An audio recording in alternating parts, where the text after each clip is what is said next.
제 목소리가 너무 크죠? 네.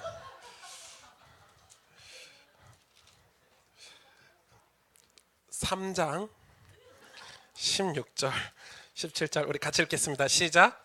모든 성경은 하나님의 감동으로 된 것으로 교훈과 책망과 바르게 함과 의로 교육하기에 유익하니 이는 하나님의 사람으로 온전하게 하며 모든 선한 일을 행할 능력을 갖추게 하려 함이라. 아멘.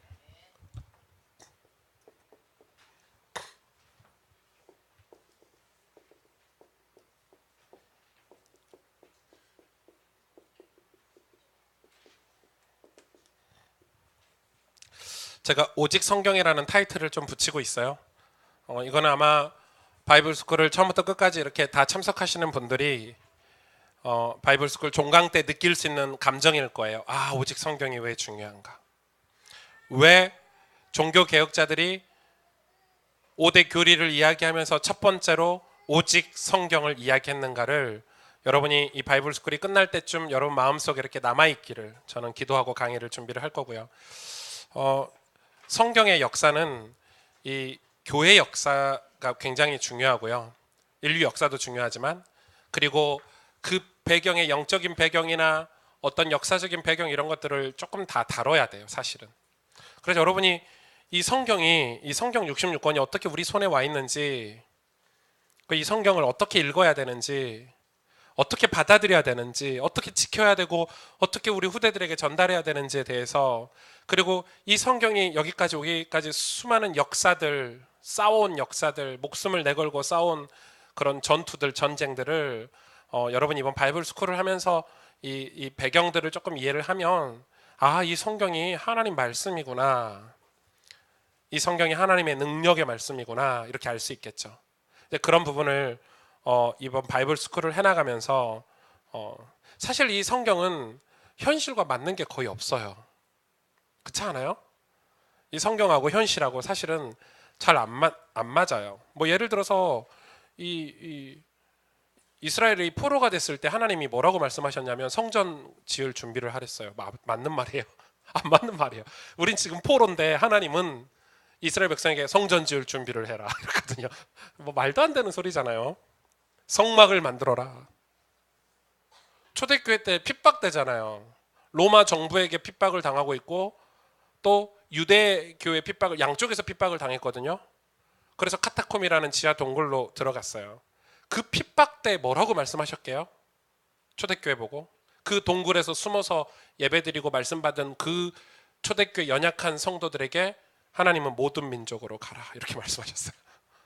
성경이 현실과 사실은 잘 맞지 않아요. 그런데 신앙생활을 하고 세월이 지나다 보니까 가장 내 현실과 잘 맞는 말씀이 바로 성경이에요. 기가 막혀요. 여러분, 그게 이 말씀, 이 설교 말씀 이런 거를 소홀히 여기시면 안 돼요. 좀 제가 이 교회에서 설교를 하니까 그렇지, 여러분 하나님께서 지금 이 강단을 통해서 이 주일 교회라는 교회 공동체를 통해서 강단에서 주신 말씀들을 여러분 소홀히 여기면 안 돼요. 꿰뚫어야 돼요. 왜 오늘 말씀은 꿰뚫어, 이 사사기서 이 말씀을 왜 선교사님이 오셔서 저 말씀을 우리 교회에 주셨는지를 여러분 교회 입장에서도 그걸 꿰뚫어야 되고 여러분 개개인으로도 강단 말씀을 꿰뚫어야 돼요. 그리고 성경을 읽어야 돼요. 성경만 읽고 강단 말씀을 소홀히 여기면 절대 하나님 인도를 받을 수가 없어요, 사실은. 그런 역사들을 우리가 좀 살펴보려고 해요. 근데 성경 역사를 너무 과거로 가면 좀 어렵고 제일 먼저 해야 될 게요, 카톨릭이에요. 근데 제가 그냥 카톨릭이라고 하면 안 돼요. 로마 카톨릭이에요. 로마 카톨릭이죠. 그래서 이 로마 카톨릭으로부터 우리가 뭘 했죠? 종교 개혁을 했죠. 뭘 종교 개혁을, 이 로마 카톨릭과 이 종교 개혁의 그 연관성을 여러분 오늘 조금은 알고 있어야 될 것 같아요. 사실 제가 이 로마 카톨릭을 이 실체를 고발하려는 그런 의미는 아니에요. 그런데 이 우리 개신교죠. 지금 저와 여러분 이 기독교 개신교의 근간이 되는 오직 성경이라는 이 교리의 의미와 가치를 확인하기 위해서는 이 로마 카톨릭을 반드시 공부를 해야 돼요. 이해를 해야 돼요. 제가 이 캐톨릭 처치를, 이 카톨릭 교회를, 천주교회를 비난하려고 하는 내용이 아니라는 걸 알아주셨으면 좋겠고, 그런데 지금 하나님의 말씀, 이 성경의 이 교리를 무시하고 파괴하고 있는 우리 개신교회가 지금 로마 카톨릭처럼 가고 있단 말이에요.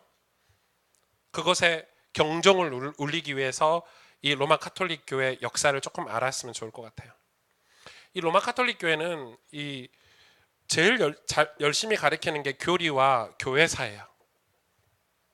실제 지금도 여러분 천주교회 입문을 하면 그 새신자반이 우리하고 다르죠. 거기 새신자반은 수십주입니다. 수십주. 엄청 까다롭게 교육을 합니다. 마치 대학교 이 과정을 가는 것처럼.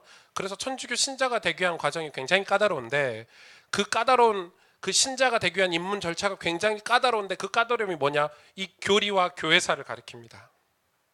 그래서 여러분 거의 천주교 신자들은 이 천주교에서 내려오는 전통이죠. 전통. 이 교리는 전통인데, 우리가 성경 말씀 교리가 아니라 자기들이 만든 전통 교리가 있어요.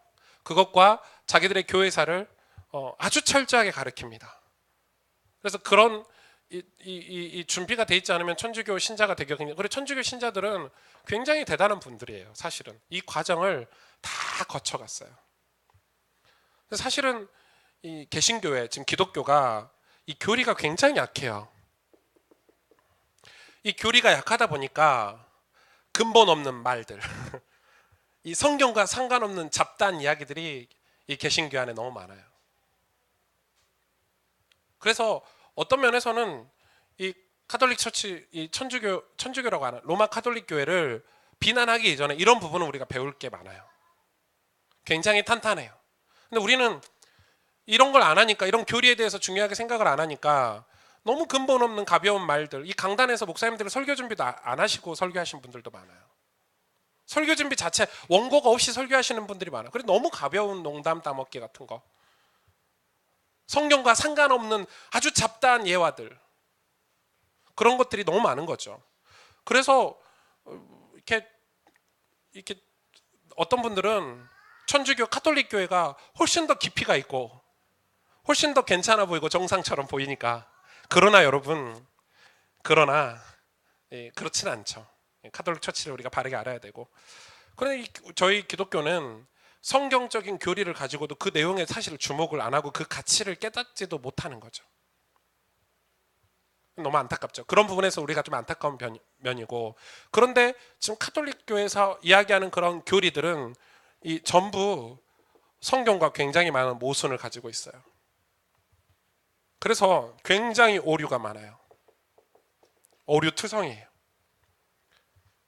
이 오류투성인 교리를 체계적이고 굉장히 체계적으로 가르쳐버려요. 오류투성인데 조직적으로 가르쳐요. 대표적으로 하나가 마리아 숭배죠. 마리아 숭배. 뭐 마리아에게 기도해서 병이 낫거나 응답받았다는 사람이 끊임없이 나와요. 천주교 안에서는. 심지어는 어디 남미의 마리아 상에서 눈물이 흘렸다, 피눈물이 흘렸다, 이런 소문이 돌고.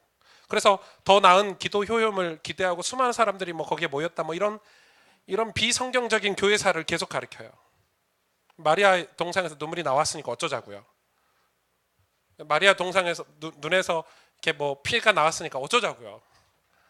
그게 여러분 신비거든요. 거기서 그래서 기도해서 응답 받았으니까 어쩌자고요. 여러분 거기에 속으면 안 되는 거예요. 그럼 마리아, 예수님 상에서 그 돌에서 눈물이 나왔대요. 그게 어떻다고 여러분? 그럼 계속 거기 앞에 있을 겁니까? 우와, 눈물 나네, 좋네. 뭐가 좋은데요? 그게 뭐와 구원과 무슨 상관이 있는데요? 우리 삶을, 하나님 나라를 위해서 살아가는 삶과 뭐가 상관이 있는데? 그러니까 거기에 현혹되는 거예요. 로마 카톨릭은 이 비성경적인 오류로 이 가득한 자신들의 그런 전통 교리, 대표적인 게 면죄부 같은 교리죠. 면죄부, 연옥설 아시죠? 전부 만들어낸 거거든요. 이제 그런 거를 지금 파고 들어가면 너무 깊이 들어가는 거고, 그 여러분 아마 학교 다닐 때 배웠을 거예요. 로마 교황과 이 유럽의 군주들과의 싸움. 그게 장미 전쟁, 백년 전쟁, 전부 로마 캐톨릭 처치와 나라와의 싸움이었어요. 왜냐면 교황이 막강할 때는 왕들이요 세례 받으려고 구원 못 받는다니까 이 교황 앞에 엎드렸거든요. 왕들이. 막 왕 발로 차고 너 같은 게 어떻게 구원받을 수 있어? 너 같은 게 천국에 갈 수 있어? 뭐 이런 시대도 있었고, 이 왕들이 열이 받으니까 뒤집었죠. 자기들이 세운 교황을 가지고 저 교황을 폐하려고, 그런 전쟁들이 이 중세에 끊임없이 전쟁이 일어났어요. 근데 이게 왜 정치예요? 정치. 교회, 이 캐톨릭 교회의 가장 중요한 정치인데, 여러분 그런 걸 하면서 이 힘을, 이 왕들을 이기고 저들을 이기기 위해서 막강한 권력을 가지려면 성전이었어요, 그 당시에. 그리고 여러분 유럽에 있는 지금 수많은 뭐 스페인이나 그 각 나라의 강대국에 있는 그런 모든 성전들을 짓기 위해서, 왜냐하면 그걸로요 막강한 권력을 행사했어요. 그렇게 해서 헌금을 걷어야 되잖아요. 헌금을 걷기 위했는데, 너희들 구원받기 위해서 헌금해, 이걸로 부족하니까, 이 잘못된 교리로도 부족하니까 너희 부모님, 죽은 부모님, 너희가 사랑했던 부모님이 지금 지옥에 가 있는데 그 사람들을 다시 끄집어낸 거예요. 헌금을 거두려면 1인당 얼마씩 뭐 이런 식으로 해가지고요. 그럼 그 사람들이 너희가 기도를 못하고 헌금을 못해가지고 지금 연옥이라는 중간지대, 지금 거기에 영원히 머물러 있다. 너희가 헌금을 하는 순간, 동전소리가 딸그락 소리가 나는 순간 천국으로 가게 될 거다. 뭐 이런 수많은 성경과 상관없는 이런 교회사들을 가지고 이걸 체계적으로 교리로 만들었어요. 그렇게 가르치는 거예요. 근데 이게 여러분, 지금 우리가 마가복음 공부를 하고 있잖아요. 마가복음도 똑같죠. 1세기 당시에 예수님 시대에도 바리새인과 서기관들이 하나님 말씀보다 자신들이 만든 전통을 더 중요시했다고 예수님 책망하셨죠. 똑같은 거예요.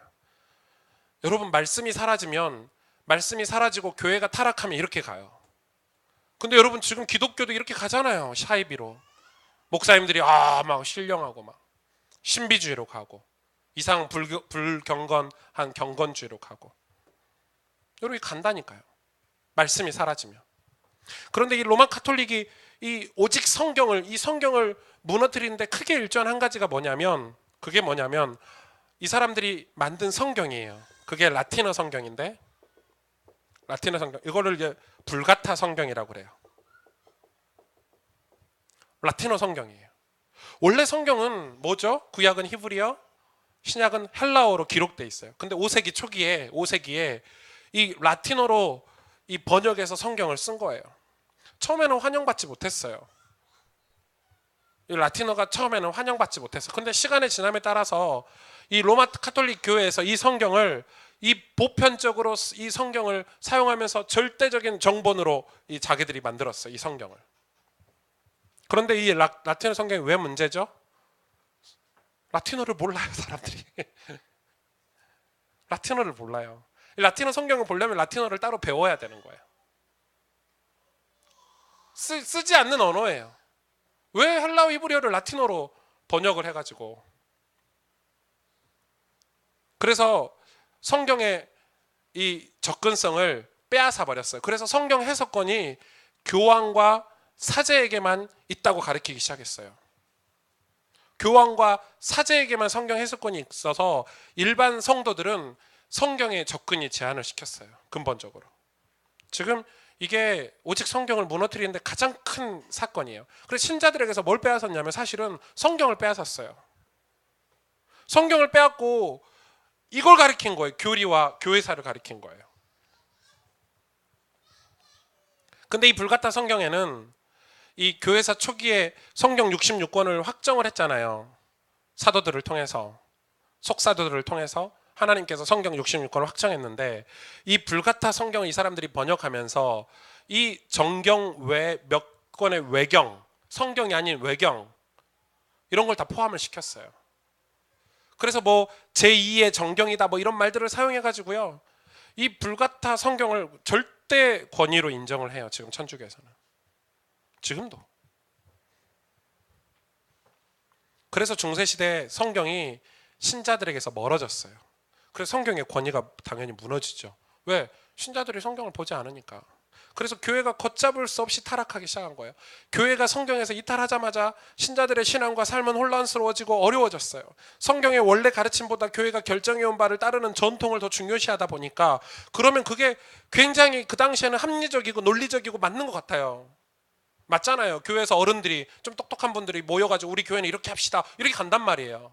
근데 그게 맞는 것 같은데 성경을 빼버리고 성경의 가르침을 따라가지 않고 교회 결정하는 교회 정치 결정권을 거기다 두고 가다 보니까 갈수록 온갖 잡다하고 요상한 가르침들이 교리화되어서 이 정통으로 자리를 잡아간 거예요. 여러분, 정통은 무서운 거예요. 무서운 거예요. 우리가 예배라는 지금 예배를 드리는데 예배 정통이 있거든요. 뭐 사도신경은 꼭 해야 되고 뭐 주기도문 이렇게 해야 되고 뭐 찬송은 몇 번 불러야 되고 뭐 이런 게 있어요. 근데 사실은 이 성경에서는 그런 걸 가르치진 않아요. 그냥 만든 거예요. 이렇게 예배 드리면 좋을 거야. 그런데 그게 성경의 권위 위에 있으면 안 돼요. 여러분, 그쵸? 그게 성경의 권위 위에 있으면 안 돼요.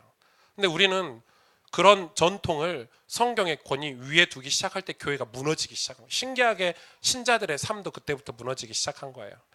종교개혁자들이 이런 이 교회의 현실을 바로잡기 위해서 종교개혁을 했어요. 종교개혁의 토대는 뭐냐면 성경을 회복하자는 거예요.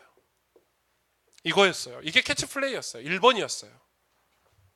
그래서 오직 성경을 외치면서 성경에서 외경을 배제하고 성경의 구원과 신앙을 위한 충분한 답이 있음을 분명히 하고 이 성경의 권위를 회복하려고 한 거예요. 그런데 이 로마 카톨릭에서는 이게 너무 싫죠. 여러분, 왜 싫겠어요? 왜 이렇게 하고 있죠? 처음에는 로마 카톨릭은 여러분 초대교 아닙니까? 시작이.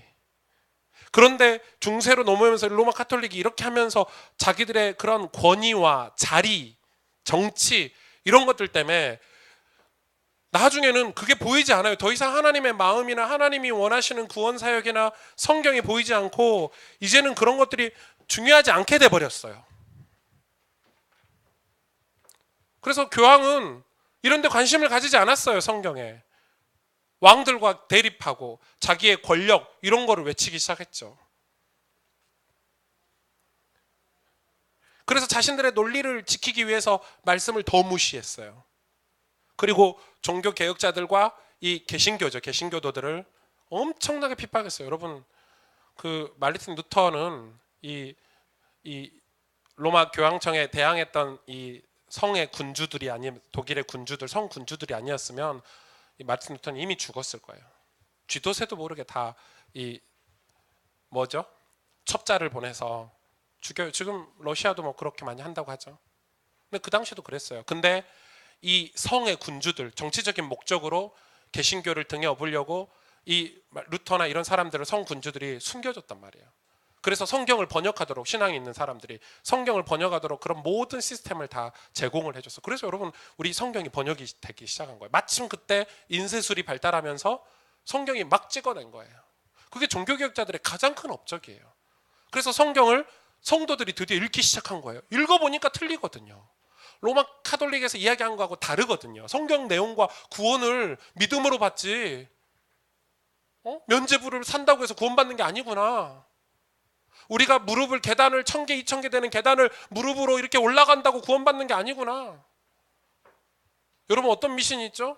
그런 미신들이 너무 많아요. 계단으로 무릎을 이렇게 무릎이 까져갖고 몇 번 올라가면은 뭐 죄가 뭐 어떤 죄가 사라지고 뭐 이런 뭐 수많은 그런 교리들이요. 이 잡담 미신들이요 교리화가 돼가지고 있어요. 여러분, 제가 몇 번 얘기했잖아요.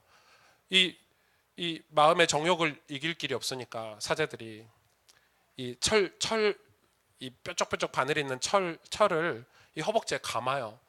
그래가지고 우리 옛날에 그 참새 같은 거 잡으려면 잡아당기면 그 싹 조여지는 거 있죠. 이렇게 여기다 감아놓고 줄을 이렇게 옷 안으로 해서 손에 딱 쥐고 사는 거야. 가다가 나쁜 생각 들면 확 잡아당겨. 그럼 아프잖아요. 가시가 찔리니까. 그렇게 살았어요. 그런 경건주의가 만연했어요. 그렇게 노력해서 자기들이 경건의 어떤 도에 이르면 사람들이 자기를 존경하고 오랜 세월 그게 체계화가 돼서 분위기가 돼버렸죠. 하나님께서 하나님의 섭리로 때가 참해, 진짜 때가 참해예요. 진짜 때가 참해가 있어요. 이건 하나님의 시간표예요. 하나님이 때가 참해 모든 걸 다 준비하고 종교개혁을 일으키셨어요. 이 인쇄술도 준비하셨고 각 성주들의 신앙도 준비하셨고 이 로마 종교개혁 전에 한 100년 전부터 이 성경을 번역해서 읽고 로마 카톨릭이 잘못됐다고 해서 기도 모임하는 팀들도 만들고 모든 구석구석에서 종교개혁의 징조들이 보였어요. 그걸 마르틴 루터가 딱 이 정점을 찍은 거예요. 그리고 마르틴 루터는 그렇게 사라졌어요, 사실은. 그 뒤로 칼빈이라든지 뭐 쯔빙글이라든지 수많은 종교개혁자들이 일어나서요, 이거를 신학적으로 체계화시키고 성경을 번역하고 이 기독교의 성경의 교리를 정립하고 이런 일들이 이 종교개혁이에요. 그래서 종교개혁 역사만 해서 1년 넘게 배워야 돼요, 사실은. 엄청나요. 가장 중요하게 활약했던 인물이 칼빈이죠. 그러니까 우리는 칼빈의 신앙을 따라서, 그가 만든 신학 배경을 따라서 우리가 장로교라, 칼빈이 만든 게 장로교거든요.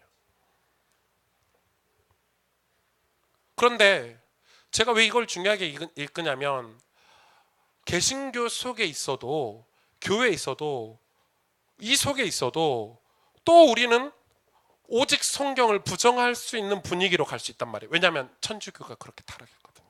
지금 그걸 얘기하는 거예요. 여러분, 우리가 교회라는 지금 이 개신교라는, 지금 한국의 지금 시간표 2018년도에 한국 교회 속에 저와 여러분이 있어요. 대한예수교 장로회 지금 속해 교회에 있는데, 우리도 얼마든지 개신교에 속해 있어도 얼마든지 오직 성경을 무시하고 부정할 수 있다는 거예요. 그게 뭐죠? 성경을 자신의 다양한 체험이나 은사, 자신의 경험, 예언 따위를 증명하기 위해서 이용하고 실제 삶에서는 자신의 본성대로 살아가는 것이 다 성경을 부정하는 거예요. 그게 로마 카톨릭이 그런 흐름, 아주 작은 거예요, 여러분.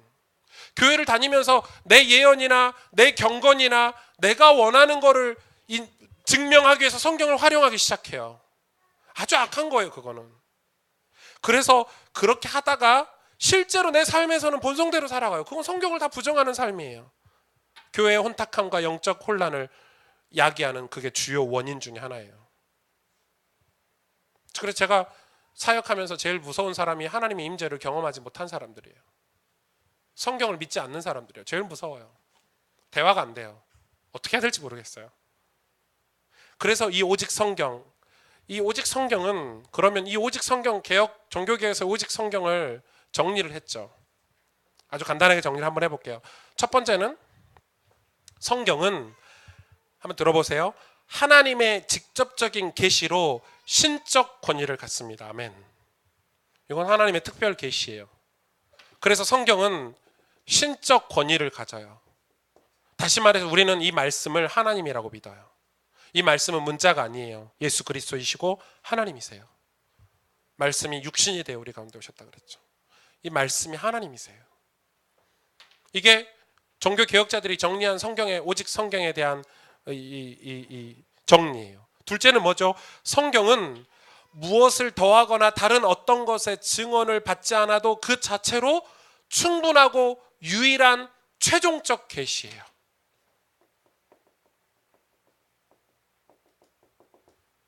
다른 걸로 이걸 설명하지 않아도 돼요. 이걸 다른 걸로 보완하지 않아도 돼요. 근데 로마 카톨릭은 이 성경을 보완하고 설명하기 위해서 외경을 사용했거든요. 그렇지 않아도 돼요. 끝이에요. 이걸로. 목사님들도 사실 설교는 성경으로 하셔야 돼요. 성경에서 증거가 다 돼요. 구약 성경 읽다가 잘 이해가 안 되는 건 신약에서 풀이가 돼요. 그렇죠? 창세기를 읽다가 이해 안 되는 거 출애굽기에서 그 답을 찾을 수 있어요. 출애굽기에서 읽다가 이해 안 되는 거는 레위기에서 찾을 수 있어요. 성경 그 자체적으로 충분하고 유일한 최종적 계시예요. 이거를 뭐라고 얘기하죠? 신학적인 용어로 성경의 충족성이라고 얘기를 해요. 제가 어려운 단어를 안 쓸게요. 저도 잘 모르니까. 그래서 아무리 선한 교회 회의에서, 아무리 교회가 선하고, 아무리 그 교회에서 회의, 뭐 장로회라든지 안수집사회라든지 어떤 공회라든지 선한 교회, 아무리 선한 회의에서 결정되거나 타고난 학자, 성직자가 말해도 오류가 있을 수 있지만 성경은 오류가 없어요. 믿으십니까? 믿으셔야 돼요. 성경은 오류가 없어요. 그래서 성경의 무오성을 우리는 주장해요.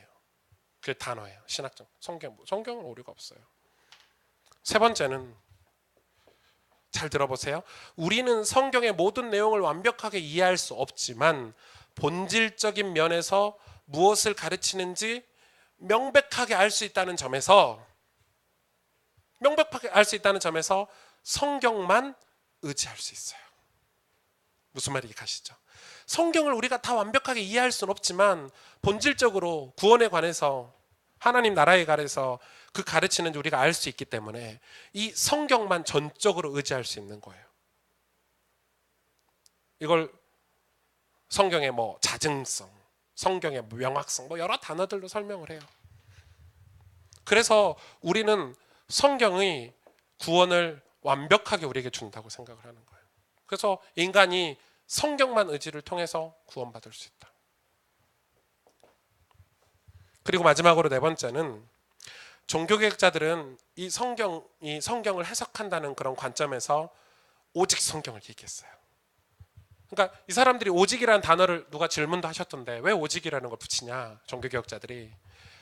성경이 성경을 해석한다는 그런 관점에서 그걸 근거해서 오직이라는 단어를 붙인 거예요. 다시 말해서 성경이 성경 해석에 가장 좋은 근거가 된다는 거예요. 그래서 오직 성경이라고 종교개혁자들이 이야기를 했어요. 그래서 여러분, 성경은 성경 자체적으로 끝이에요. 이게 완성이에요. 이런 내용들을 이 종교개혁자 정리를 했어요. 왜냐하면 로마 캐톨릭이 이 성경을 훼손했기 때문에. 그런데 이 로마 캐톨릭 역사를 보다 보면 그 역사의 흐름 속에서 이 오직 성경을 부정하는 이 사조가 나오기 시작했어요. 사조는 아니죠. 사조는 어떤 사상, 학문 뭐 이런 걸 이야기하는데 어떤 사상이죠. 이게 여기서 이렇게 와서 종교개혁을 했는데 그 이면에 이 성경을 부정하는 사조들이 계속 나오고 있어요. 그게 첫 번째가 뭐냐면 계몽주의예요. 여러분 이게 많이 들어보셨죠? 학교 다닐 때. 이게 굉장히 중요해요. 영적으로 보셔야 돼요. 계몽주의는 17세기 후반부터 교회에 들어왔어요. 그래서 오직 성경에 대한 신앙을 흔들었어요. 근데 이 계몽주의는 뭐죠? 이 계몽주의 기반이 된 게 이성이잖아요. 이성이에요. 그래서 이성의 시대가 17세기부터 시작이 됐거든요. 이성이 중요하다는 거예요. 이 계몽주의는 어디서부터 시작했냐면 과학이 발달했어요. 뭐 증기기차가 생겨나고 뭐 컴퓨터가 생겨나고 이런 과학들이 발달하면서 이 사람들이 과학 발달과 함께 이 자연, 우리의 삶, 우리의 이 보여지는 이 자연들을 인식하는 어떤 이성에 대한 신뢰가 생겨나게 된 거예요. 그래서 이 기적이라든지 이 초자연적인 일들을 이성 밖에, 이성의 영역 밖의 일로 취급하기 시작했어요. 뭐 맞는 얘기죠. 그게 계몽주의거든요. 이성이 중요하다는 거예요. 인간의 이성으로 이해되지 않는 초자연적인 일들을 그래서 뭐 마녀 사냥도 많았고, 그죠? 뭐 점쟁이들, 뭐 기도원들 막 다 없앴어요. 좋은 점도 있죠. 계몽주의가 나쁘다고만 말하는 거 아니에요. 지금 100% 전 성경의 역사를 지금 이야기하는 거니까 그걸로 봐주시면 좋을 것 같아요. 그래서 많은 사람들이 이성으로 설명되지 않거나 수용되지 않는 어떤 신념들, 그 어떤 것도 진리가 될 수 없다고. 놀라운 것은 그게 교회 안에 들어와서 뭐가 생긴 줄 아세요? 성경에 기록된 하나님에 대한 어떤 내용과 초자연적인 사건까지도 거부하기 시작했어요. 하나님이 진짜 계셔? 우리 이성이 이해가 안 되는데? 이런 거죠. 내 이성이 이해가 안 되는데? 에이, 홍해가 어떻게 갈라져? 요단이 어떻게 갈라져? 여리고가 무너지는 게 말이 돼? 해와 달이 멈출 수 있어? 그건 미신이야. 인간이 지어낸 거야. 내 이성이 이해가 안 되니까. 그래서 인간의 이성이 가장 꽃을 피운 시기가 계몽시대잖아요. 그래서 이성의 시대라고 그래요. 계몽주의를. 그래서 이때 신의 절대적인 권위에 반발을 하기 시작했죠. 신적 권위에 대해서 반발을 했어요. 뭐 그럴 수밖에 없게 절대적 권위. 그래서 이 신에게서부터 우리가 자유하자. 그런 학문들이 나왔죠. 그런 철학들이 나오고. 더 좁게는 신에게서 자유를 내세우면서 인간에게 외적인 권위로 작용하는 성경, 이 자유를 때문에 성경이 인간을 묶고 있다고 생각한 거예요. 어떤 교리, 신조가 이제 우리의 신앙 고백 같은 거잖아요. 사도신경 같은 이런 신조들을 배격하기 시작했어요. 왜? 인간의 자유를 위해서. 왜 우리가 여기에 얼거붙어서 살아야 되냐? 왜 우리가 구원을 위해서 살아야 되냐? 우리가 왜 천국을 위해서 살아야 되냐? 우리 마음대로 자유롭게 인간의 이성을 따라서 살면 안 되냐? 라고 이야기했던 시절이에요. 그래서 그걸 거부하죠. 성경의 영감이나 성경의 권위, 충족성 같은 그런 교리를 괴이한 것으로 보기 시작한 거예요. 그래서 성경을 심지어 비이성적인 고대 문서로 폄하했어요. 이 계몽주의 사상이 교회 안에 들어왔어요. 그래서 성경을 부정하는 대표적인 사상과 그 운동이 뭐냐면, 그래서 여기서 나오는 거예요. 뭐죠? 이 영국에서 나온 거죠. 이신론. 여러분 이거 재미없는 시간인데 이걸 꼭 알아야 돼요. 이신론과 성경이 미치는 영향. 이 계몽주의에서 나온 첫 번째 사조가 뭐냐면 바로 이신론이에요. 이신론은 이 17세기, 18세기가 영국에서 청교도들이, 오늘 목사님 말씀하셨죠. 청교도 퓨리탄들이 활동하던 시대예요. 그러니까 영국에서 신앙이 가장 꽃피우던 시절이에요. 가장 경건운동, 부흥운동이 일어나던 시대예요. 술집들이 문을 닫고 이 이상한 짓 하던 남편들이 회개하고 가정이 회복되고 교회가 회복되고 자녀들이 회복되고 아주 신앙이 꽃피우던 영국의 가장 빛나던 시기에 이 이신론이 들어갔어요. 이 추종자들이 있었어요. 이신론의 추종자들이. 그래서 이 사람들이 이 기독교 안에 가지고 들어온 신학이 뭐냐면 급진주의적인 신학을 도입을 했어요. 급진주의적인 신학이 뭐냐? 이게 뭐냐면 이신론이 뭐냐면 한번 들어보세요. 여러분 문자적으로. 부재하는 신을 믿는다는 사상이에요. 부재한다는 신이 있어요? 다시 말해서 좀 어렵지만 이신론의 핵심을 제가 얘기해 볼게요. 하나님이 계시긴 계세요. 왜? 자기들도 신자들이니까. 근데 하나님이 천지를 창조하셨어요. 지구를. 역사를 창조하시고 산과 바다, 물을 창조하셨는데 창조하실 때만 개입하시고 그 다음에 개입 안 하신다는 거예요. 나머지는 알아서 돌아간다는 거예요. 그게 이신론이에요. 이해되시죠? 그래서 신이 부재하다는 거예요. 이 이신론의 핵심이에요. 신이 부재하다는 거예요. 인간이 알아서 살아가는 거지 신이 개입하지 않아, 이렇게 얘기하는 거예요. 근데 여러분 이게 은연중에 교회 안에 들어온 거예요. 그러니까 우리가 회의하고 우리가 경건해야 되고 우리가 계획을 세워서 살아가는 게 맞는 게 되는 거예요. 하나님의 뜻, 하나님의 계획, 하나님이 지금 역사하시는 거 관심 없어요. 하나님이 계시긴 하지만 우리 삶에 계시진 않는 거예요. 그게 이신론이에요. 그래서 하나님의 섭리, 하나님이 우리와 함께 하셔서 행하시는 그분의 간섭과 통치를 다 부정했어요. 그래서 1600년대 전반에 이 이신론의 아버지라고 부르는 사람이 허버트 경이거든요. 허버트 경. 이 사람이 이신론의 아버지예요. 이 사상의 기초를 놓은 사람이에요. 근데 이 사람이 영국에서 활동할 때는 누가 영국에 있었냐면 존 오웬이라는 사람이 있었어요. 청교도의 아버지예요. 존 오웬 책을 많이 보셨을 거예요. 존 오웬. 이분 책은 많이 보셔도 돼요. 청교도의 아버지예요. 이 존 오웬이 1600년대 영국에서 활동을 했었어요. 그러니까 이 신론을 갖고 온 허버트 경 같은 사람은 아무것도 아닌 거예요. 지금으로 말하면 막 신천지 같은 거예요. 지금 예화를 드는 거예요. 존 오웬이 너무 교회도 부흥하고 바르게 회복하고 막 술집들 문 닫고 교회가 막 세워지고 막 이러던 때예요. 그러니까 얼마나 이 하나님께 은혜를 받던 시절이에요. 그때 이 신론을 갖고 들어온 허버트 경이 하찮은 거예요. 신경도 쓰지 않았어요. 근데 무서워요. 그게 아주 작은 틈으로 들어온 거예요. 나중엔 청교도들이 쫓겨났잖아요, 여러분. 청교도들이 미국으로 쫓겨났다니까, 도망갔다니까요. 무서운 거예요. 그래서 우리가 신천지 이런 걸 그냥 두고 보고만 있어서는 되는 건 아니에요. 그래서 여튼 그래서 존 오웬 같은 탁월한 청교도들이 있었기 때문에 문제가 되지 않아 보였어요. 그러나 1662년에 2,000명이 넘는 청교도들이 추방되고 결국 18세기에 영국을 완전 장악했어요. 이 신론이.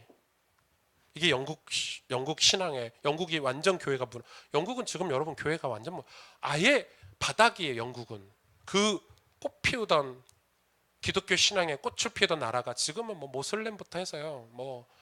완전 어떻게 표현할 수 없을 만큼 이신론자들은 성경이 지켜왔던 그 자리에 이성이 있어야 된다고 주장했어요. 여러분, 성경이 있어야 될 자리에 이성이 있어야 된다고 주장한 사람들이 이신론자들이에요. 맞아요? 인간의 이성을 여러분 믿을 수 있어요? 맞아요? 맞는 것처럼 보이고 굉장히 합리적이고 우리가 굉장히 계몽이 되고 와, 인간의 이성이 중요하지가 맞게 보이죠. 그래서 성경을 배격하는 순간 어떻게 됐죠? 그래서 이 이성을 우위에 두는 자연과 이성의 종교를 추구했어요. 이 자연과 이성이 그 자체로 완벽하다고 믿었어요. 사람들은. 자연이 완벽해요? 이성이 완벽해요? 죄악된 하나님을 떠난 창세기 3장에 하나님을 떠난 자연이 여러분 완벽합니까? 그래서 사회가 완벽하게 돌아가고 있습니까? 어떤 나라도 완벽하지 않아요. 정치인들은 타락하고 대통령은 타락하고 어떤 교회도 선하지 않아요. 어떤 교황도 어떤 목사도 훌륭한 목사도 완벽하지 않아요. 여러분 맞지 않아요? 우린 그걸 믿어요. 성경은 모든 인간은 다 타락했다고 전제하고 있어요.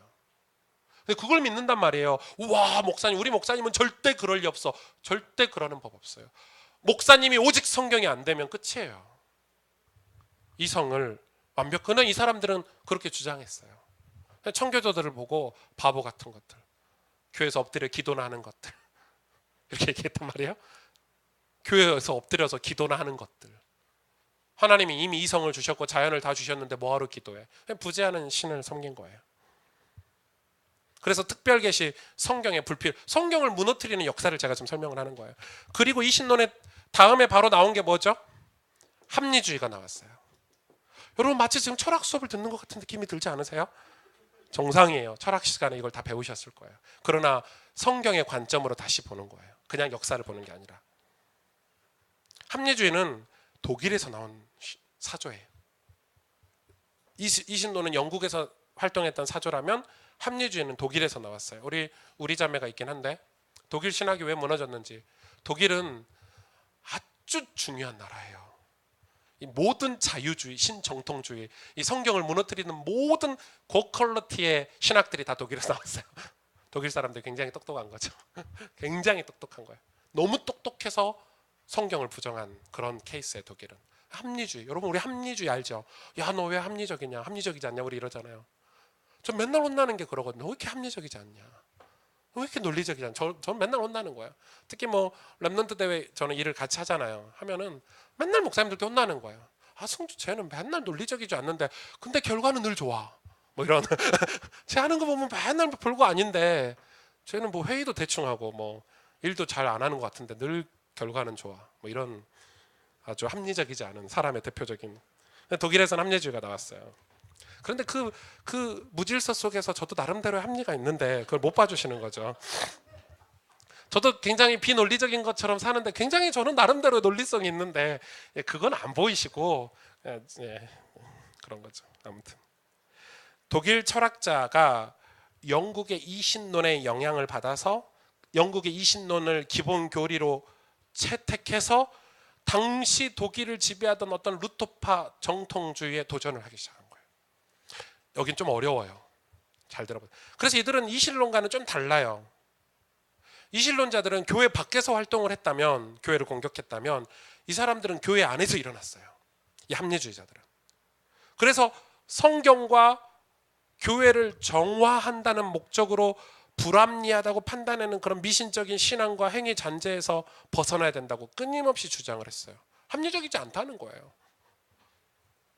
성경을 읽는 게 합리적이지 않다는 거예요. 예배 드리는 게 합리적이지 않다는 거예요. 그래서 거기서 벗어나야 된다고 끊임없이 주장을 했어요. 그래서 독일의 합리주의자들도 인간 이성을 종교 지식의 주요 원천으로 삼았어요. 그래서 성경의 가르침과 달리 인간이죠. 자연인은 본래적으로 선하고 도덕적인 능력을 가지고 있다고 주장했어요. 약간 성선설 같이. 그걸 주장을 했어요.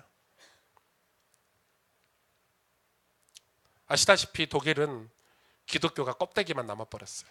이 사람들 때문에. 머리로는 성경 교리를 받아들이지 않아도 가슴으로는 기독교 신자가 될 수 있다고 이 사람들은 믿었어요.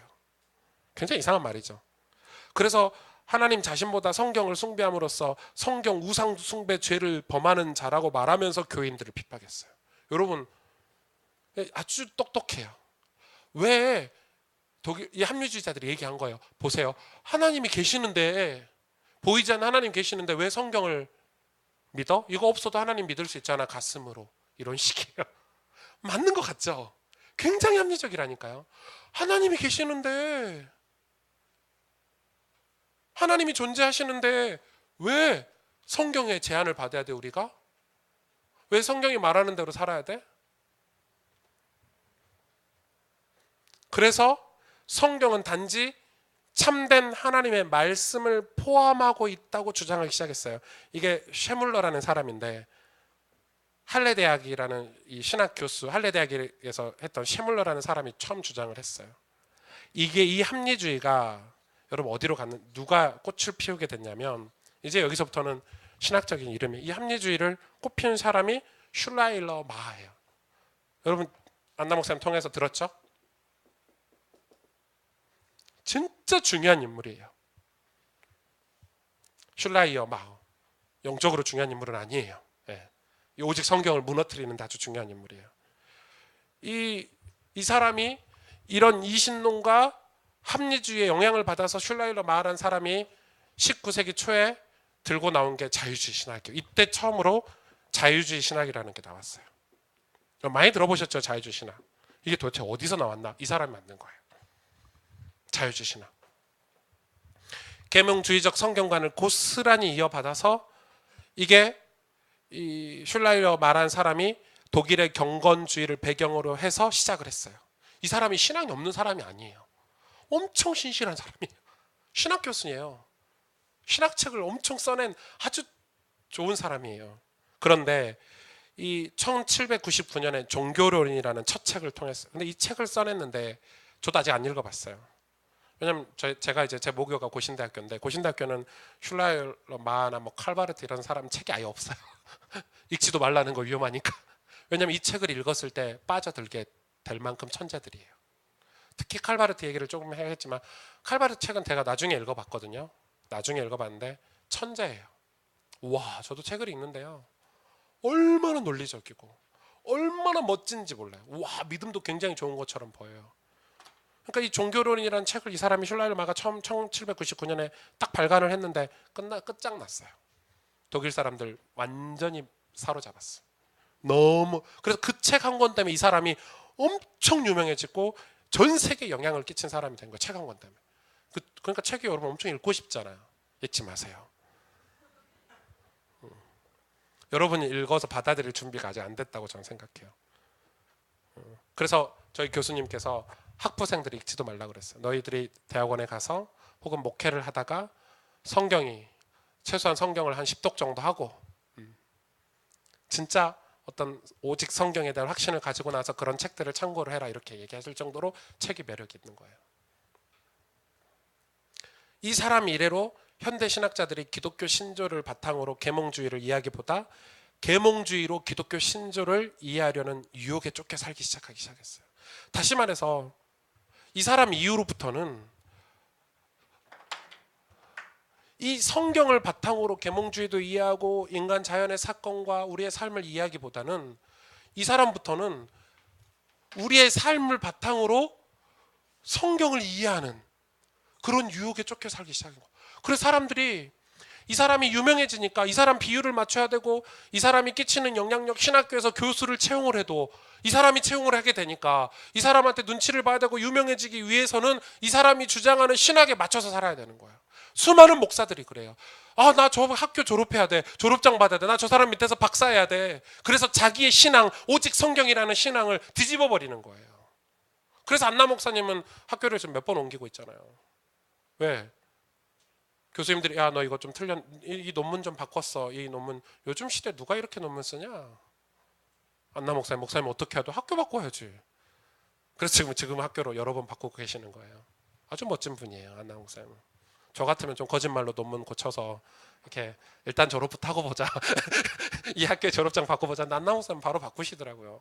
멋진 분이에요. 진짜 좋아해요. 보통 분 아니에요. 그게 맞죠.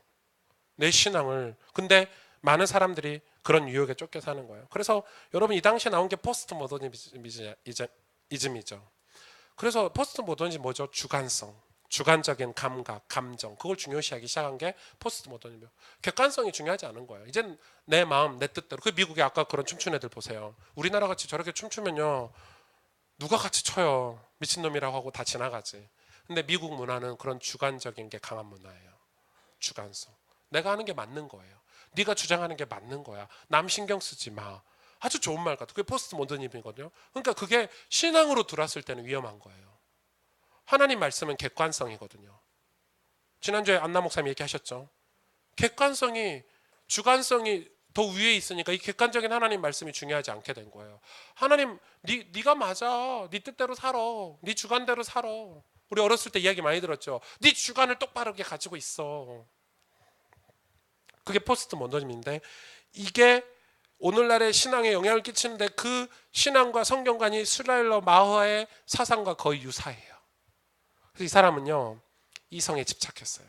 이성에 집착해서 신앙과 종교 자체를 부정하거나 경시했어요. 그래서 약간 신앙 자체를 경시하진 않았는데 뭘 중요하게 여겼냐면 이 사람은 느낌, 직관, 경험, 삶 같은 걸 중요하게 생각을 했어요. 여러분 보세요. 지금 목사님들이 그렇게 설교하는 분들이 굉장히 많아요. 다 이 영향을 받는 거예요. 자유주의 신학을. 느낌, 감각.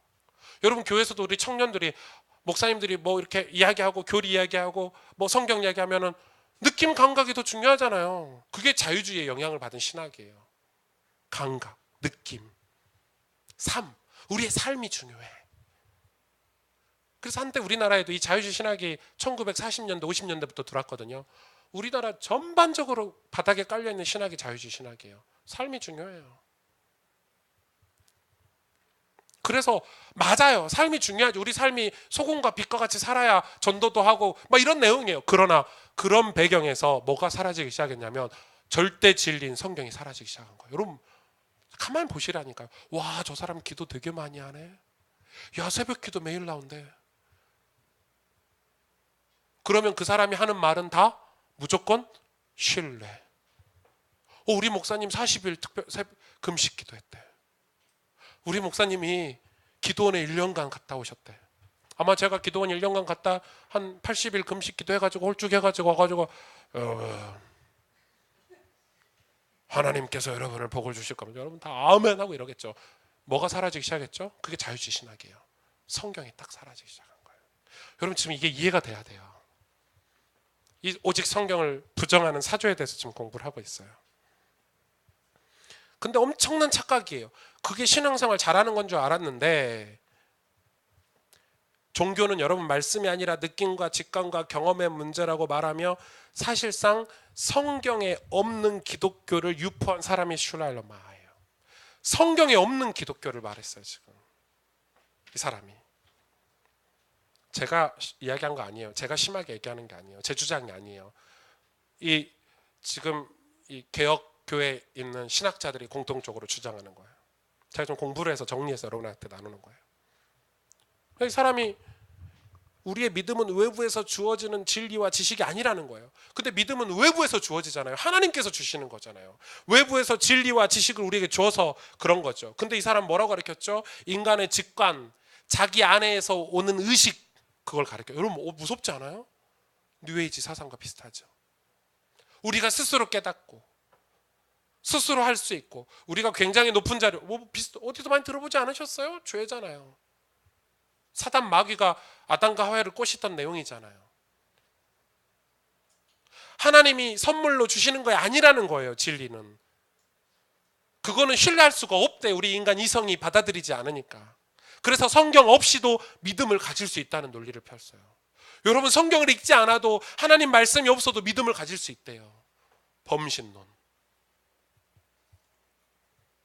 그게 자유주의 신학의 무서운 점이에요. 그래서 그의 주장을요. 그 당시에 1700년대, 800년대, 17세기, 18세기에 이런 주장을요. 엄청나게 편안하게 느꼈어요. 사람들이. 편안하잖아요. 와, 내 주장대로 내 감정대로 살으래. 와, 저분 좋은 목사님이야.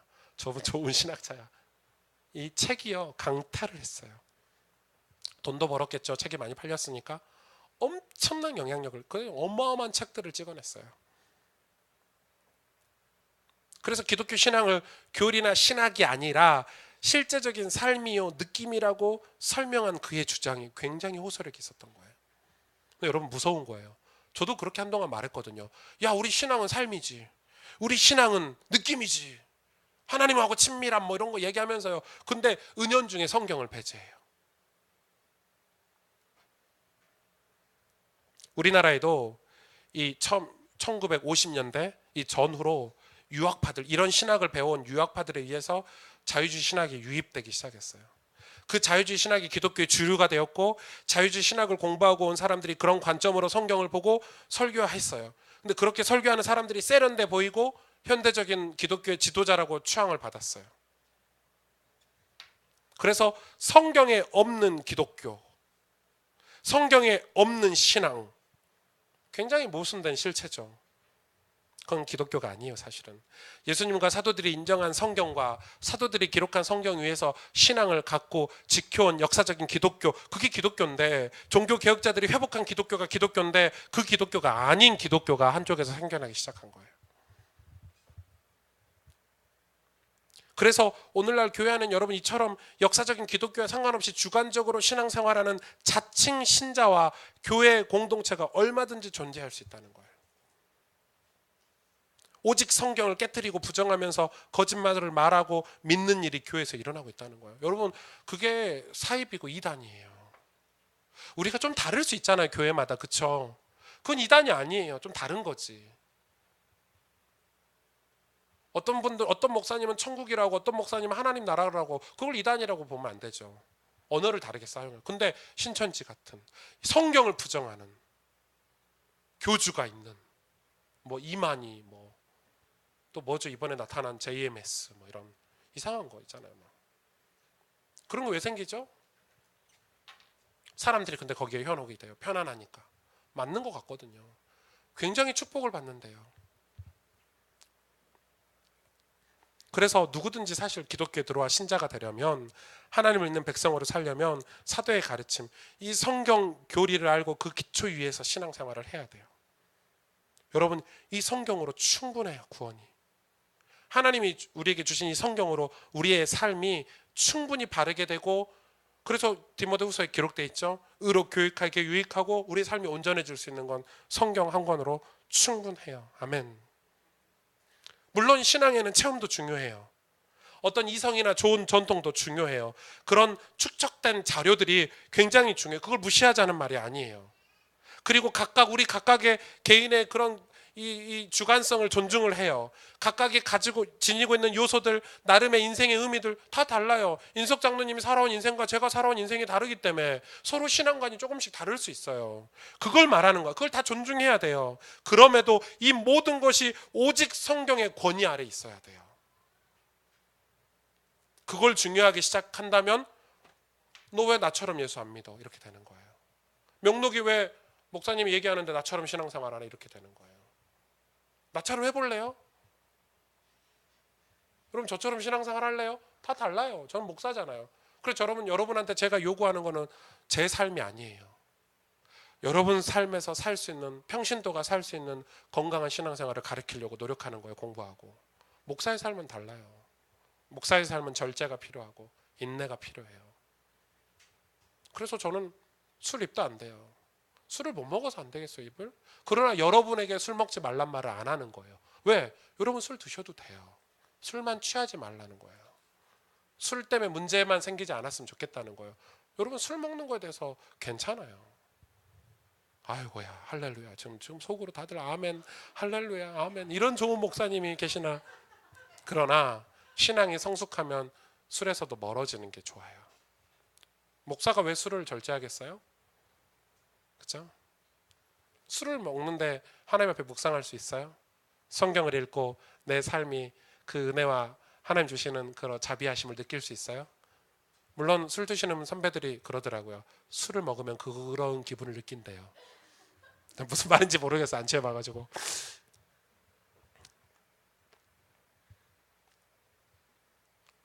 예수님의 이름으로 권세와 능력을 가지고 무엇이든지 쫓아내고 귀신을 쫓아내고 선지자 노릇을 했죠. 그런데 하나님 뜻대로 행하지 않아서 예수님이 나 너네들 몰라, 너희 거짓 선지자 이랬죠. 무슨 말 이해가 되세요? 예수님의 이름으로 귀신도 쫓아냈어요. 선지자 노릇도 했어요. 그런데 그런 신학자, 그런 목사를 하나님은 나 너 몰라. 왜요? 하나님 뜻대로 하지 않았대요. 그 하나님 뜻이 성경이에요. 여러분, 아주 중요한 내용들을 이야기하는 거예요.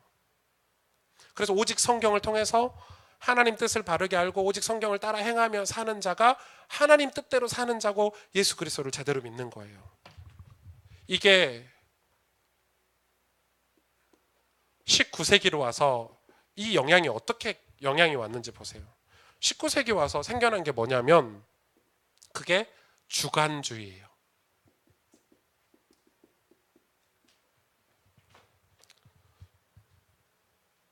오직 성경을 부정한 개신교 안에 있는 모든 운동가 사상은 공통적으로 이 모든 게 공통적으로 이 깔려 있는 게 주관이에요. 주관주의. 그게 신비주의든지 감정이든지 이성이든지 어떤 식으로든지 성경을 무너뜨리고 무너지고 그 자리에 딱 차지하는 걸 보면은 바로 주관주의 신앙이라는 게 딱 자리를 해요. 주관주의가 굉장히 중요하죠. 그래서 근데 여러분 아시다시피 주관이라는 것은 굉장히 중요해요. 제 아는 선배 목사님이 큰 교회를 목회를 하시는데 장로님들이 많은 거예요. 장로교니까. 장로교는 장로 그 당회에서 모든 교회를 결정을 하잖아요. 이 목사님 너무 착하고 믿음이 좋아요.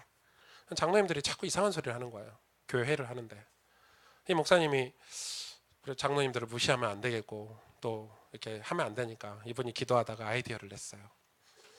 이 당회를 하는데 교회 택자 위에 십자가를 이렇게 나무 십자가를 만들어서 가운데 딱 세워놓은 거예요.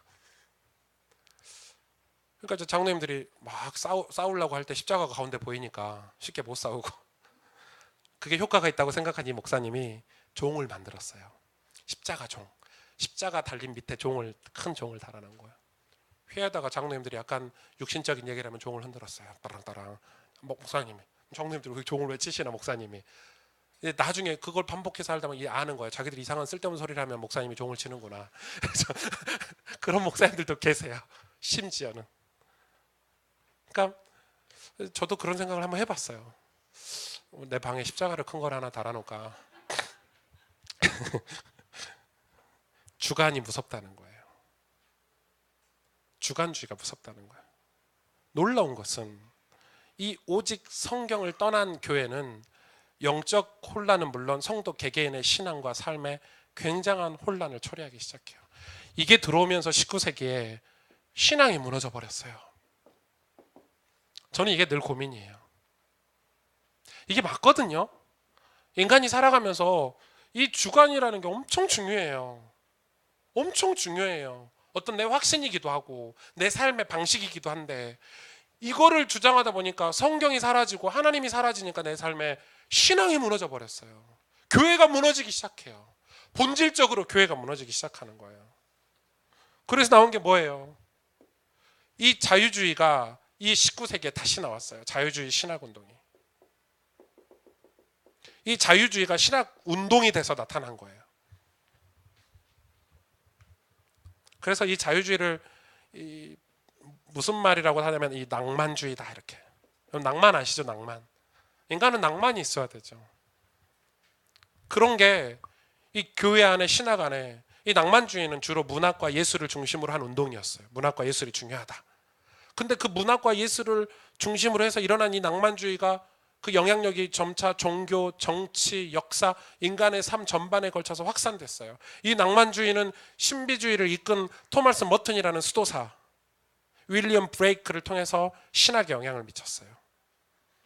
이 낭만주의가 뭐냐면 이 낭만주의가 이 사람들이 예술을 너무 심취하다 보니까 이 신을 예술 속에서 신을 느낀다 이걸 주장한 게 낭만주의거든요. 자연을 통해서 신을 느낄 수 있다는 사상을 전개하기 시작한 거예요. 뭐죠? 범신론이죠. 성경이 없어도 내가 예술을 심취해서 그림을 막 그리다 보니까 이 속에 신의 뜻이 있어. 와, 이 자연에 하나님이 계셔. 그래 이 태풍이 불면 거기에서 하나님 뜻을 찾으려고 애쓰고. 여러분 태풍은 왜 오죠? 태풍이 왜 와요? 와야 되니까. 비가 왜 내려요? 자연에 필요하니까. 자연의 섭리예요. 그런데 그걸 중요하게 생각하고 그 속에서 하나님의 뜻을 찾다 보니까 점차 성경이 필요 없는 책이 돼버린 거예요. 무섭죠. 그게 낭만주의예요. 이거는 마치 이 힌두교에서 말하는 범신론적 사상, 불교에서 말하는 범신론과 비슷한 사상이죠.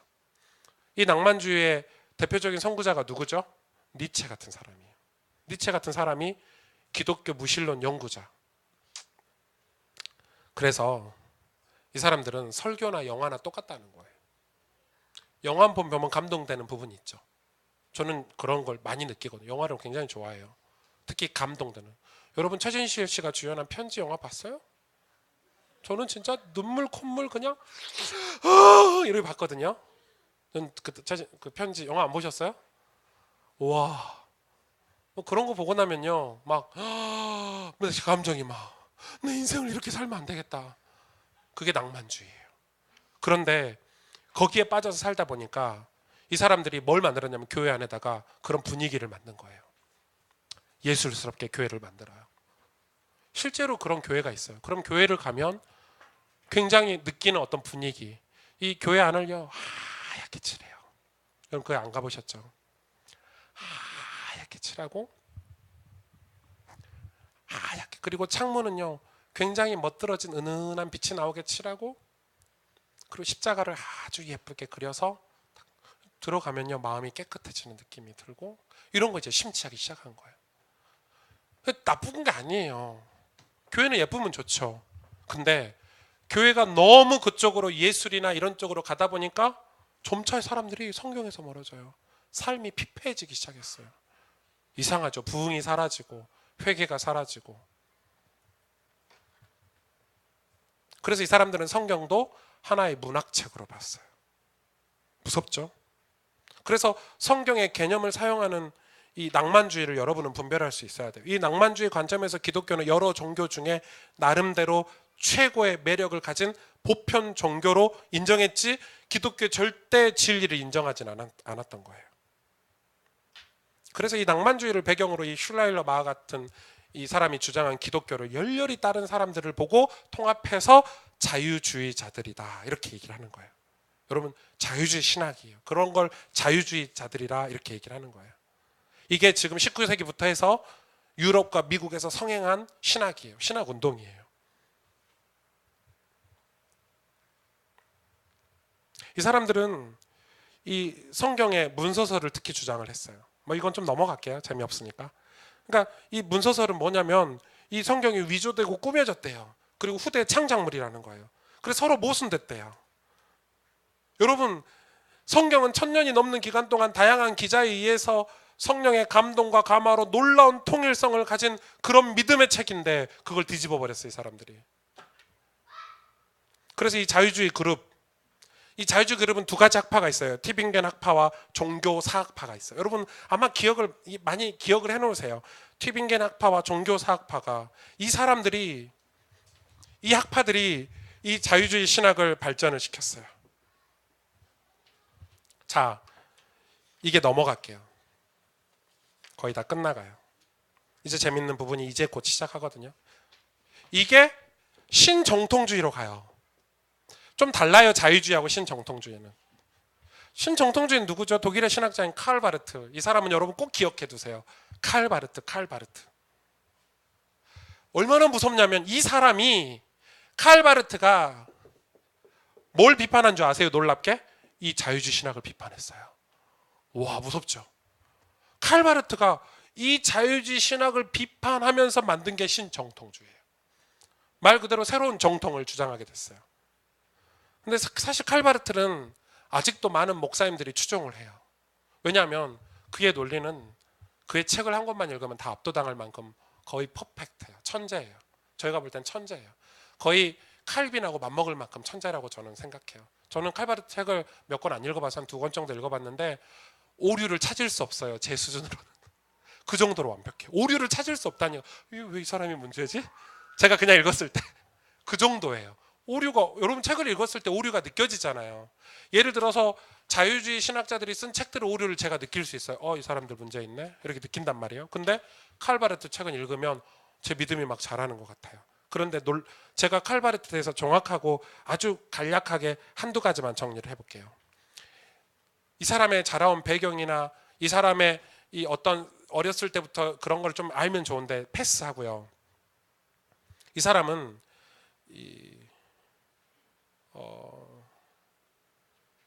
이 사람 때문에 자유주의 신학이 몰락을 했거든요. 자유주의 신학을 철저히 짚어봤어요, 논리적으로. 그래서 사실은 이 자유주의 신학이 막 발전할 때 칼바르트가 나와서 아예 짓밟아 버렸어요. 학적으로 말이에요. 이 사이에 전쟁이 엄청났어요. 이 칼바르트가 너무 강력했어요. 근데 이 칼바르트의 영향을 가지고 누가 이 칼바르트가 막 공격을 했을 때, 자유주의가 몰락할 때 일어난 자유주의 학자들이, 여러분 들어보세요. 알버트 슈바이처라든지 이 볼트만 같은 신학자들이 자유주의에서 나온 거예요. 왜? 칼바르트 때문에 나왔어요. 칼바르트가 계속 공격을 해대니까 신학적으로, 논리적으로 이 자유주의 신학자들이 계속해서 연구하고 보완해서 나온 게 볼트만 같은 신학자예요. 그래서 볼트만이나 뭐 슈바이처 이런 사람들은 이 자유주의 신학자의 대표적인 사람들이에요.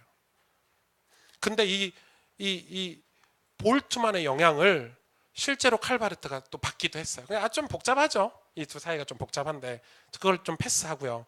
다 패스할게요. 다 패스하고, 이 칼바르트는 딱 하나 주장한 게 이거. 여러분 이것만 기억하고 있으면 돼요. 성경을 신적 기원이 있는, 다시 말해서 하나님께서 이 주신 객관적인 계시가 아니라 그냥 단지 계시라는 이 사건이 발생하는 수단이라고 본 거예요. 다시 말해서, 자 보세요. 칼바르트의 주장이에요. 성경은 그냥 책인데 내가 은혜를 받을 때, 그리고 성경을 보면 이 성경은 계시가 그때 된다는 거예요. 그게 칼바르트가 죠. 어렵죠. 맞는 것 같죠. 근데 성경은 그냥 집 속에 있는, 그냥 책상 속에 꽂아둔 책이잖아요. 근데 내가 어느 날 구원받고 은혜 받고 성경을 읽어보니까 우와, 이거 하나님 계시네. 칼바르트가 꼭 그렇게 말했어요. 근데 맞아요? 은연중에 맞는 것 같죠. 그런데 이 사람이 주장한 그 작은 주장 때문에 난리가 났어요. 왜? 그러면 내가 은혜 못 받고 내가 하나님께 구원받지 못한 사람이 볼 때 성경은 계시가 아니냐 이 말이에요. 아주 미묘한 차이로 성경을, 그러니까 그게 칼바르트의 주장인 거예요. 우리가 신앙으로 반응할 때만 이게 말씀이 된대요. 신앙으로 반응 안 할 때는 말씀이 아니라는 거예요. 지금도 많은 사람들이 이 바르트의 방대한 지식과 탁월한 저술에 압도되어서 그의 성경관을 받아들여요. 목사님들이 그러잖아요. 뭐 레마 이야기하면서, 그렇죠? 레마라는 이야기, 근데 레마가 틀린 말은 아니에요. 그러나 그거가 전부가 되면 안 돼요. 그러면 성경은요, 성경 자체가 신적 계시잖아요. 믿든 안 믿든 이건 하나님 말씀이에요. 그 신앙을 무너뜨려 버렸어요. 굉장히 이 주관주에서 칼바르트까지 온 거예요. 굉장히 주관적이에요. 내가 신앙으로 반응할 때만 계시가 된다, 이렇게 칼바르트가 주장을 했어요. 그렇지 않으면 이 칼바르트가 하는 말이에요. 이 문자 자체가 무슨 가치가 있냐 이 말이에요. 자, 여기서 좀 넘어가세요. 이양 지루한 거 확 지루합시다. 그래서 신복음주의라는 게 나왔어요. 이거는 좀 간략하게 설명을 할게요. 사실 이 포인트가 진짜 재밌거든요. 저만 재밌나? 이게 이런 많은 사상들이 와서 신복음주의까지 온 거예요. 그래서 사실은 지금 계속해서 반복된 게 뭐냐면 성경을 부정하는 거예요. 계속해서 성경을 부정하는 것들이 지금 역사적으로 계속 되고 있는 거예요. 왜 반복이 되죠? 이 신복음주의는 우리의 현실과 굉장히 관련이 있어요. 이거는 미국에서 나온 거예요. 신복음주의는. 이건 독일, 유럽에서 나왔다면 미국에서 나온 게 신복음주의예요. 신복음주의를 이해하기 전에 복음주의를 이해해야 되잖아요. 이 복음주의는 이 네덜란드의 아브라함 카이퍼, 여러분 기억 들어보셨죠? 아브라함 카이퍼 진짜 존경하는 분이에요. 헤르만 바빙크, 미국의 찰스 하츠, 벤자민 워필드, 그레삼 메이첸, 이런 분들이 복음주의를 만들어서 결성을 했어요. 우리가 복음을 지키자, 복음 운동을 하자. 마치 지금 우리가 복음 운동을 하는 것처럼 이 복음주의 신학자들이 이렇게 한 거예요. 그래서 그 당시 이분들이 어디서 주로 교수를 했냐면 미국의 프린스턴 신학교에서 교수를 했어요.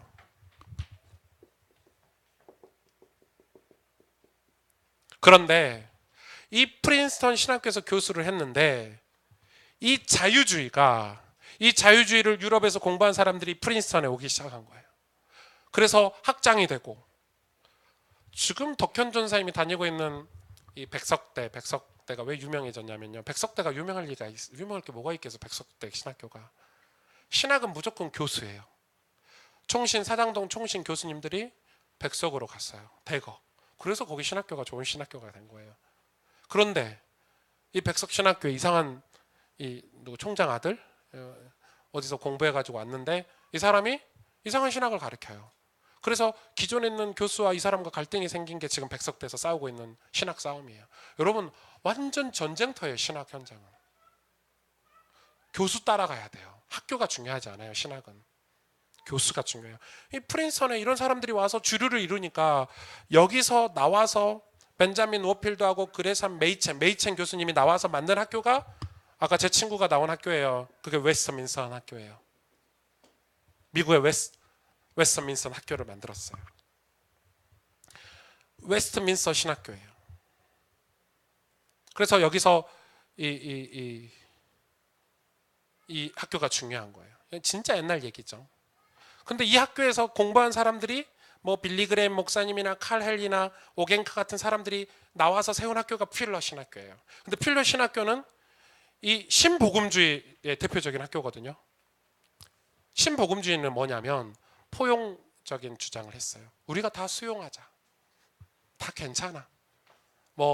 귀신론도 수용하고 저것도 수용하고 경건주의도 수용하자. 이게 신복음주의예요. 그게 필러 신학교의 역사예요. 그러니까 그렇게 되니까 이거 완전 무너뜨리는 거예요. 이 포용주의가 완전 무너뜨렸어요. 오직 성경을. 여러분 진리가 아닌 건 수용하면 안 돼요. 여러분 신앙생활에서 진리가 안 된 걸 수용하기 시작하면 그게 배교가 되는 거예요. 그게 기독교의 악 역사잖아요. 여러분 맞아요. 우리가 제주도에 온 난민은 사랑해야 돼요. 받아야 돼요. 그러나 그들이 한국 사회에 끼치는 신앙의 영향은 받으면 안 되는 거예요. 그래서 어려운 거예요.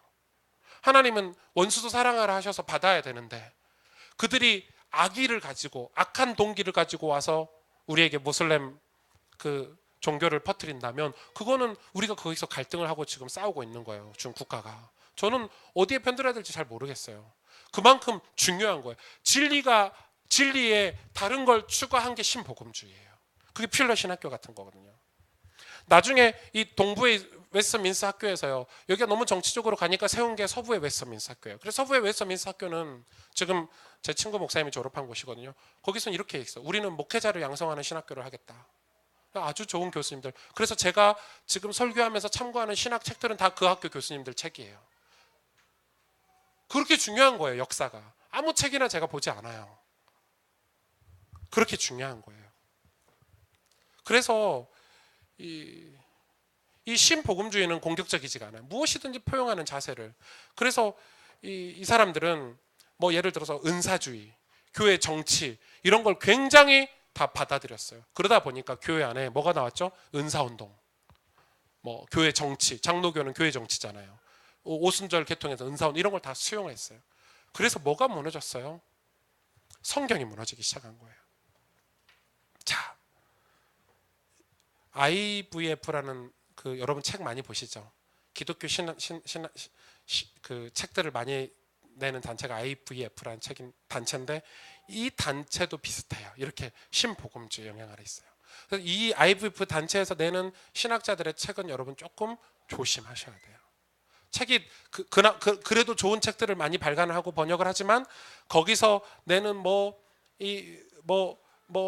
맥그레스 책이라든지 존 스토트 책이라든지 이런 책들은 신복음주의의 영향을 받은 사람들의 책이에요. 그래서 여러분 그게 중요한 거예요. 자, 결론을 맺을게요. 여러분 이제 저를 보시면 되겠어요. 다 끝났어요. 여러분 제가 지금 쭉 교회 역사를 좀 설명을 했는데 다음 주에 연결해서 좀 설명을 할 건데 이런 영향이 교회 안에 고스란히 들어와요. 그래서 오직 성경을 무너뜨리는 장로교 정치나 어떤 신비주의나 하나님의 음성을 듣는다는 어떤 그런 묵상들이 하나님을 더 잘 믿는 거라고 자꾸 가르치면서 은밀하게 성경을 멀리하게 만들어요. 지금 제가 이 역사가 주장하는 거예요. 지금 사단이 마귀가 이 교회 안에 침투해서 이런 수많은 사조들을 통해서 로마 캐톨릭으로 시작된 이 수많은 사조들 이런 사조들을 통해서 우리를 뭐에서 멀어지게 하냐면 지금 성경에서 멀어지게 만들고 있다는 걸 여러분 느끼셔야 된다는 거예요. 저는 제가 그걸 지금 피부로 엄청나게 느끼고 있어요. 목사로서. 잘못하면 우리 교단도 그렇게 될 수 있어요. 구원의 길, 기도수첩. 맞아요. 성경을 벗어나서 기도수첩을 하는 거는 저는 문제가 있다고 봐요. 그래서 여러분 항상 기도수첩을 하실 때도 성경과 함께. 구원의 길, 맞아요. 그러나 구원의 길이 성경은 아니죠.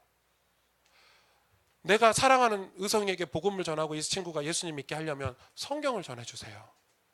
이 사람이 예수를 믿도록, 진리를 찾도록. 그런데 우리는 마치 내가 말하는 간증, 내가 전하는 구원의 길이 마치 성경인 것처럼 얘기해요. 아니에요. 그거는 성경을 안내하는 안내자일 뿐이에요, 우리는. 그래서 이 사람이 진리를 깨닫는 것은 성경이 하나님의 계신 성경 이 말씀으로 진리를 깨달을 수 있지 내 간증으로 진리를 깨달을 수 있는 게 아니에요.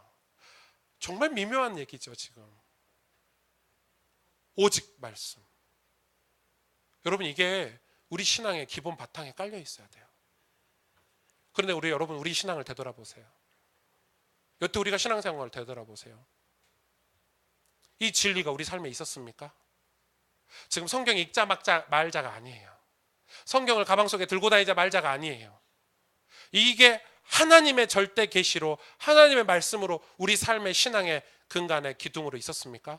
아니죠. 나도 아니었으니까. 저도 아니었다니까요. 교회를 개척은 했는데 개척할 때는 제가 생각한 거예요. 아, 교회는 앞으로 이런 교회를 만들어야지.